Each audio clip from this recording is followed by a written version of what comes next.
Assalamualaikum warahmatullahi wabarakatuh. Selamat datang di channel saya. Hari ini saya akan memberikan informasi ataupun memberikan sebuah bocoran soal atau minimal 80% sampai 90% lah menurut saya presentasinya materi ini ataupun soal-soal ini nanti yang saya berikan itu pasti ditanyakan dalam wawancara. Semua formasi pasti ada hal ini yang akan ditanyakan. Apa saja yang nantinya akan saya berikan bocoran ataupun nantinya yang kemungkinan besar akan keluar di wawancara pada saat SKB kalian.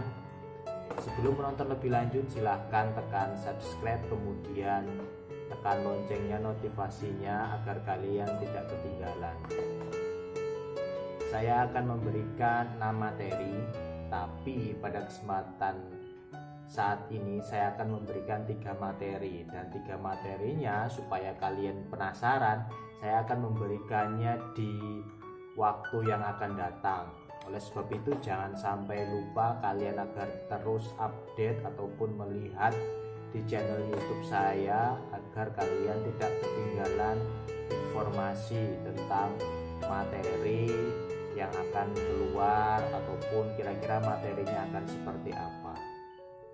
Oke, untuk materi yang pertama yang pasti saya yakin akan keluar, yang pertama adalah materi tentang apa sih formasi kalian, apa seluk-beluk formasi kalian, atau sederhananya apa pekerjaan kalian itu apa. Misalkan seorang guru itu pekerjaannya mengajar, yang pertama kali dan yang utama mengajar, maka nanti dia akan ditanyakan bukan masalah bagaimana kamu mengajar, itu tidak akan ditanyakan, tapi masalah yang lebih real, lebih nyata. Misalkan kamu sudah berpengalaman dalam mengajar berapa tahun, itu pasti akan ditanyakan. Atau kamu sudah pernah mengikuti diklat ataupun pelatihan tentang mengajar atau belum.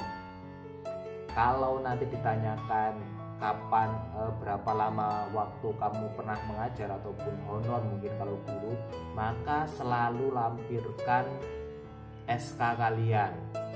Kalau kalian pernah diklat mengikuti pelatihan tentang pembelajaran pembelajaran ataupun apapun itu yang berkaitan dengan kompetensi yang formasi kalian pilih, maka lampirkan, jangan sampai tidak, karena pasti yang mewawancarai kalian pasti juga memerlukan bukti itu. Terus misalkan dosen, formasi dosen, maka yang ditanyakan tentang mungkin dosen itu kan tridharma perguruan tinggi, misalkan mengajar, mengabdi, kemudian meneliti. Mengajar otomatis apakah kalian punya SK mengajar ataupun honor sebagai dosen ataupun pernah menjadi dosen tetap. Yang kedua, mengabdi pada masyarakat, apakah kalian pernah mengikuti sebuah organisasi yang fungsinya mengabdikan diri kepada masyarakat, itu penting. Yang ketiga yaitu meneliti, apakah kalian pernah ikut aktif dalam sebuah penelitian atau kalian pernah mengikuti seminar tentang pelatihan sebuah penelitian, tapi lebih bagusnya kalian memang memiliki penelitian sendiri.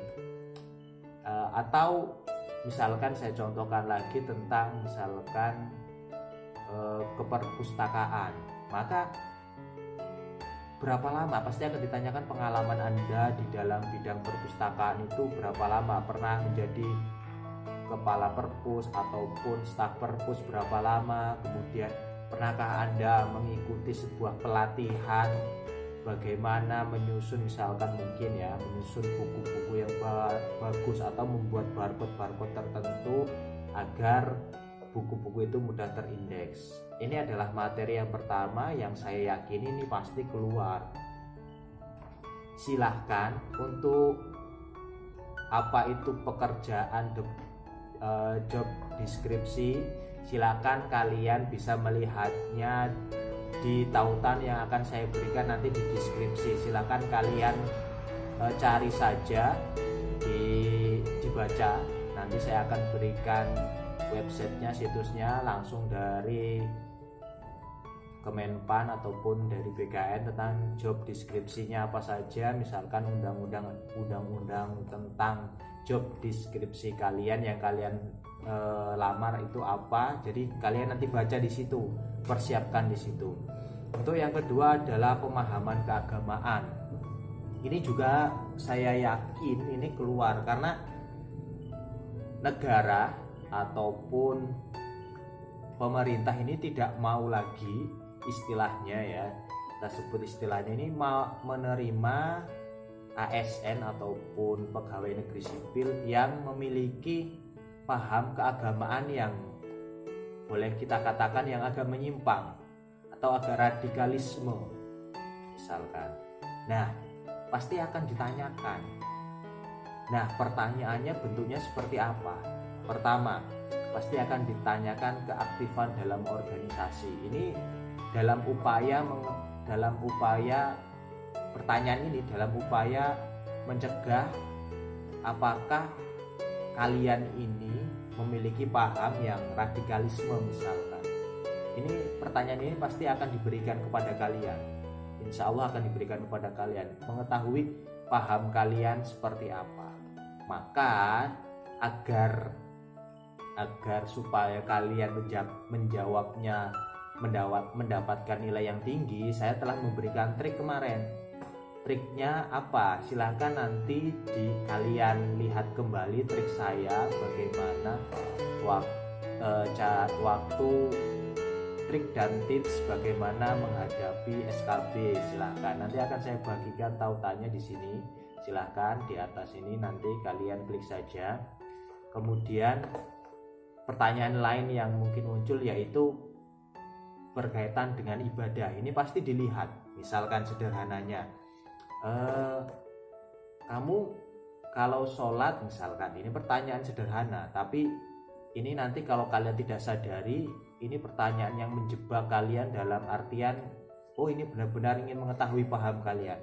Misalkan kalian ketika sholat, apakah membaca kunut misalkan ketika sholat subuh. Nah, ini untuk mengetahui paham kalian sebenarnya. Terus yang kedua, mungkin akan keluar lagi, apakah ketika kalian sholat kalian melakukan hal-hal yang mungkin menurut pemahaman yang mewawancarai ini adalah paham-paham yang radikal. Maka berhati-hati di situ. Maka gunakan, walaupun kalian misalkan memang memiliki paham yang berbeda, maka upayakan menjawab sesuai dengan apa yang diinginkan oleh yang mewawancarai. Itu jangan sampai lupa. Terus yang terakhir, sifat bela negara. Pasti akan ditanyakan, peserta ini memiliki sifat bela negara enggak? Pertanyaannya akan muncul seperti apa? Bukan pertanyaan undang-undang tentang sikap bela negara atau bagaimana seorang warga negara melakukan bela negara, itu enggak. Saya yakin itu enggak akan keluar. Pertanyaan yang sifatnya bela negara itu apa? Adalah kritis terhadap undang-undang.